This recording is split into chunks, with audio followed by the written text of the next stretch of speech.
Di gurun Timur Tengah, 3 penyelundup datang untuk mencari di bawah batu-batu dengan menggunakan pisau besar. Setelah mencari-cari sebentar, seorang pria akhirnya menemukan lubang di tanah. Dia memanggil temannya dan bersama-sama mereka mengisi lubang itu dengan gas.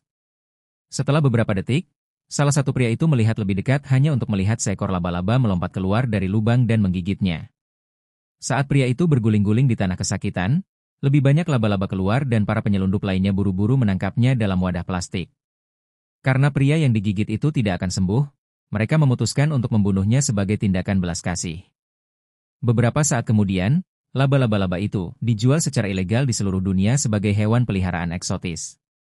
Di Prancis, Caleb mengunjungi sebuah toko yang menjual barang selundupan untuk membeli beberapa perhiasan. Petugas toko membawanya ke kantornya dan Caleb melihat laba-laba dalam kotak plastik. Menganggapnya keren, dia memutuskan untuk membelinya. Setelah itu, Caleb pulang dan membantu petugas kebersihan, Zhao, membuang sampah. Beberapa anak melihatnya dan melemparkan petasan padanya sebagai lelucon sebelum kabur. Caleb berhasil menangkap anak terakhir dan mengambil tas berisi petasan itu, yang dia berikan kepada Zhao untuk dibuang. Lalu dia bertemu temannya, Mathis, yang suka mencuri sepeda. Karena Caleb adalah penjual sepatu, Mathis membantunya mencari pembeli potensial. Saat Caleb sampai di apartemennya, dia menemukan saudarinya, Manon, yang mencoba merapikan tempat itu dan memarahinya karena tidak merawat barang-barang ibu mereka yang sudah meninggal dengan baik.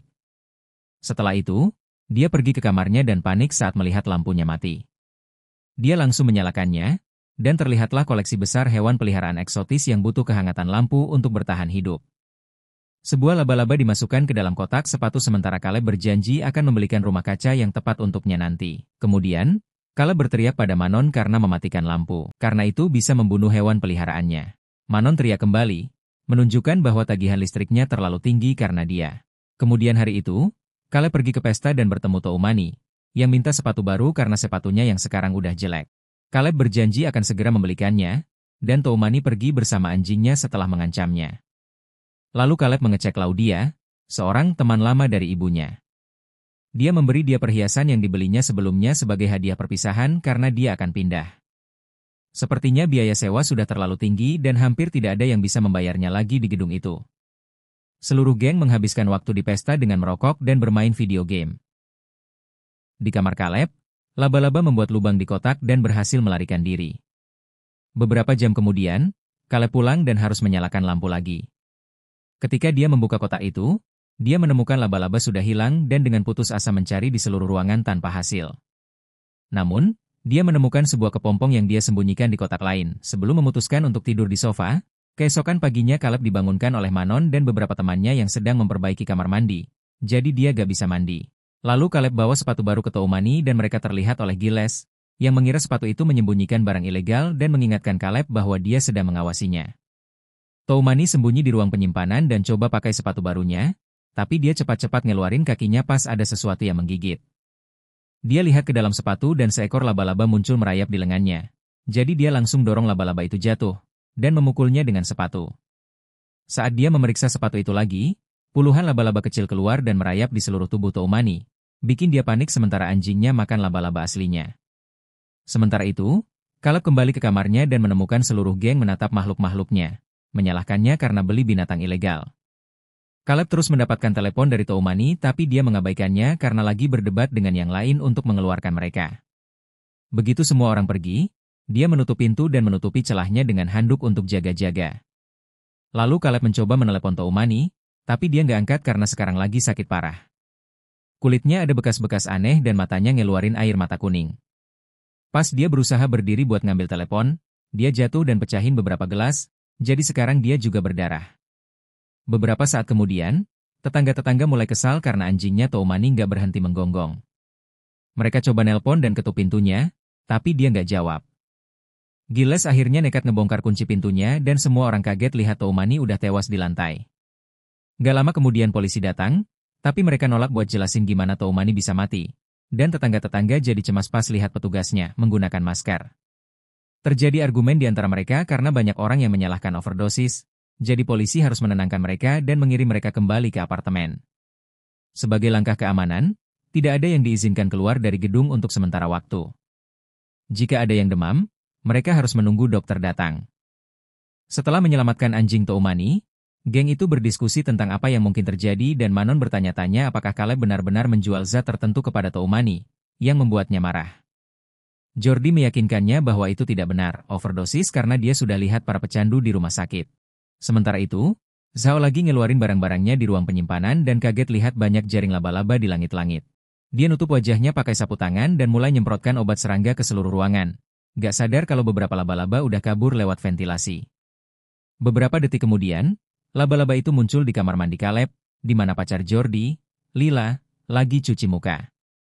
Pas dia lihat tutup ventilasi ada di lantai, dia ngambil dan naik ke kursi untuk masang lagi. Sayangnya, dia terpeleset dan jatuh mandi. Lalu dia melihat handuk bergerak dan melihat ke belakangnya, tapi dia tidak menemukan apa-apa. Tiba-tiba, seekor laba-laba melompat keluar dan Lila yang ketakutan langsung mendorongnya dan bersembunyi di dalam shower. Dia teriak minta tolong dan Jordi datang, tapi dia menolak untuk membunuh hewan dan mencoba menangkap laba-laba itu dengan gelas. Laba-laba itu melompat dan bersembunyi di bawah wastafel sementara yang lain datang untuk menonton. Bosan dengan semua orang yang teriak apa yang harus dia lakukan, Jordi mengambil pel dan menggunakannya untuk memukul ruang di bawah. Tapi, laba-laba itu malah lari ke pel dan loncat ke shower. Sampai Jordi melempar handuk ke arah laba-laba itu supaya jatuh. Sekarang dia bisa injak laba-laba itu untuk membunuhnya.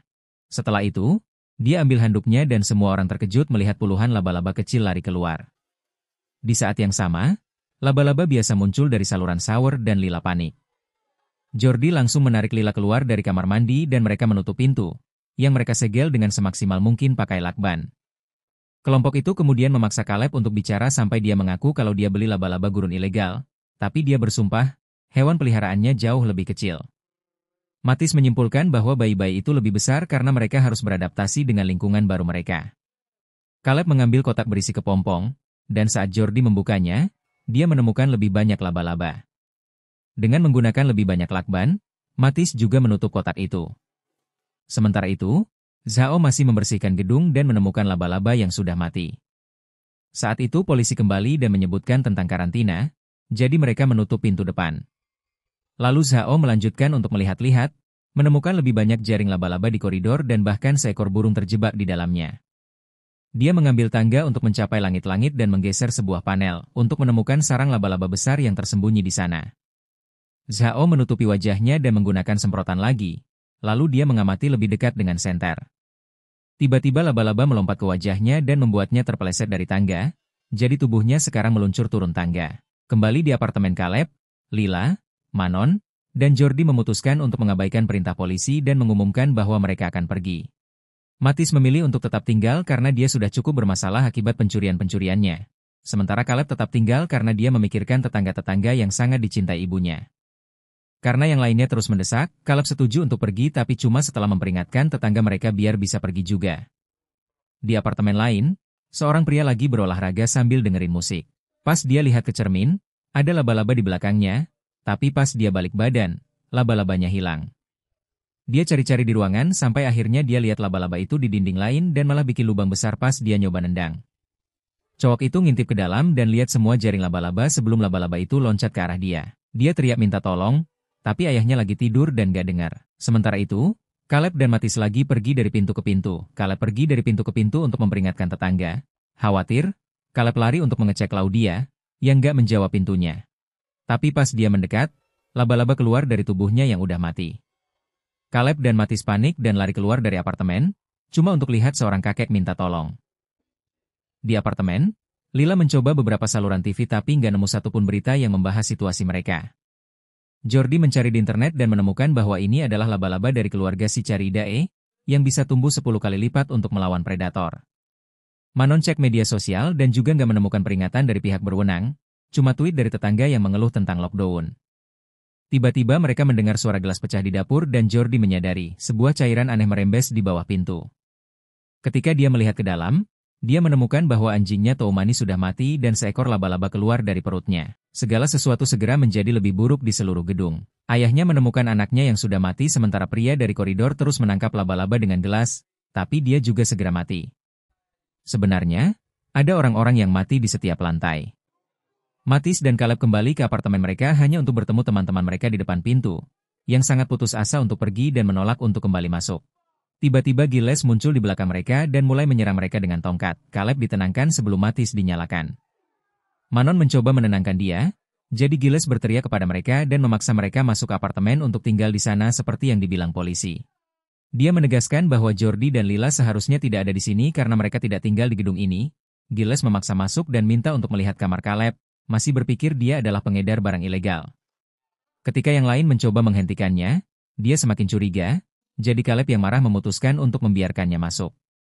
Giles melihat-lihat di dalam kamar dan menemukan kotak yang disegel, yang kemudian dia mulai tusuk dengan pisaunya. Saat lubangnya cukup besar, laba-laba mulai keluar dan kelompok itu langsung lari keluar dari apartemen, menguncinya untuk membiarkan Giles mati. Setelah itu, mereka turun menggunakan tangga, menemukan sarang laba-laba di setiap sudut saat mereka turun. Akhirnya mereka sampai di koridor yang terhalang oleh jaring laba-laba dan laba-laba terbesar yang pernah mereka lihat. Tiba-tiba lampu mati, tapi nyala lagi sesaat kemudian. Ternyata koridor ini punya bohlam yang sensitif terhadap waktu. Karena mereka tidak punya pilihan lain, mereka mengenakan hoodie dan mulai berjalan menyusuri lorong sementara Manon tetap di belakang untuk mengendalikan lampu. Mereka butuh waktu lebih lama dari biasanya, tapi akhirnya sampai di sisi yang lain dengan selamat. Sekarang giliran Manon untuk menyeberang, tapi saat dia hampir sampai di ujung, lampunya mati dan dia terjebak di jaring laba-laba. Dia mengeluarkan pemantik dan melihat laba-laba mendekat, tapi membakarnya akan menarik perhatian yang lain. Jadi dia cepat-cepat berlari untuk berkumpul kembali dengan yang lain.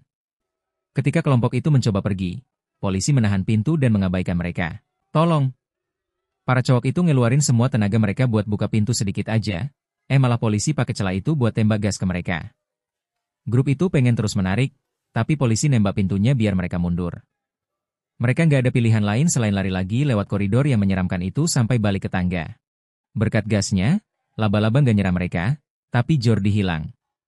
Caleb yang putus asa masuk lagi ke koridor dan hancur banget pas nemuin Jordi di lantai, terpenuhi dengan jaring laba-laba dan laba-laba. Jordi menyuruhnya untuk pergi dan awalnya Caleb menolak, tapi sekarang laba-laba itu mendekatinya jadi dia harus lari kembali ke teman-temannya.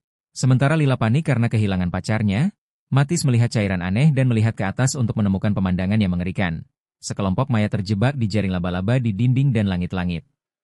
Ada juga laba-laba raksasa yang keluar dari jaring, jadi Mattis memberitahu temannya dan kelompok itu berlari ke lantai atas setelah menutup pintu, meninggalkan Jordi untuk mati sendirian. Mereka sampai di sebuah ruangan kosong dan Lila terus mencoba untuk berlari kembali ke pacarnya sampai dia berantem sama Caleb. Untungnya, Manon berhasil nahan dia dan tetap di dalam sementara mereka dengar teriakan Jordi yang sekarat. Ada tas di lantai dan Mattis nemuin petasan anak-anak di dalamnya, jadi dia nyalain satu untuk penerangan. Yang lain pada nangis nyari Jordi, jadi Mattis minta mereka untuk tenang karena mereka masih perlu kabur.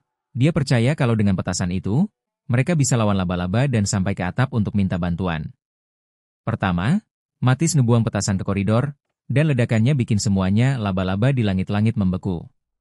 Kemudian kelompok itu mulai bergerak hati-hati menyusuri koridor, menggunakan petasan sebagai perisai. Ketika api padam, Caleb mengambil molotov dari tasnya dan melemparkannya ke koridor, memicu api yang membuat laba-laba panik dan mengejar mereka. Kelompok itu segera mulai berlari ke atas, selalu memastikan untuk mengarahkan senter ke arah laba-laba untuk membeli waktu. Menutup pintu sebelum laba-laba bisa menjangkau mereka. Caleb panik, merasa bersalah karena memulai invasi laba-laba ini. Tiba-tiba ada cahaya muncul di jendela dan sekelompok polisi masuk. Mereka menolak mendengarkan permohonan Caleb untuk membantu tetangga yang lain dan seorang polisi memukulnya agar diam. Jadi Caleb mencoba untuk melawan. Petugas itu dengan mudah menjatuhkan dia ke lantai dan Manon mencoba membantu saudaranya, tapi malah didorong juga. Mattis menjatuhkan seorang polisi lagi dan segera kedua kelompok mulai berkelahi sambil berguling di lantai. Jadi Caleb mengambil pistol yang terjatuh dan menembak polisi itu untuk menyelamatkan temannya. Seluruh kelompok terikat. Ditarik ke garasi, tempat polisi selama ini bersembunyi buat ngurusin laba-laba. Sementara tim khusus lagi ngumpulin mayat-mayat makhluk itu, petugas utama mencoba menjelaskan bahwa kelompok itu hampir merusak operasi mereka. Dia bilang semua yang mereka lakukan sejauh ini adalah protokol buat bantu mereka dan banyak polisi juga yang tewas. Tapi Caleb merasa mereka nggak cukup berbuat dan terus teriak ke dia. Tiba-tiba Mattis mulai batuk, ngungkapin dia sudah digigit. Waktunya nggak banyak lagi, jadi dia mau keluar sebagai pahlawan. Mattis pergi ke generator dan mematikannya, mengakibatkan lampu mati. Lalu dia berlari untuk menyerang polisi di pintu, mendorongnya ke belakang untuk membukanya.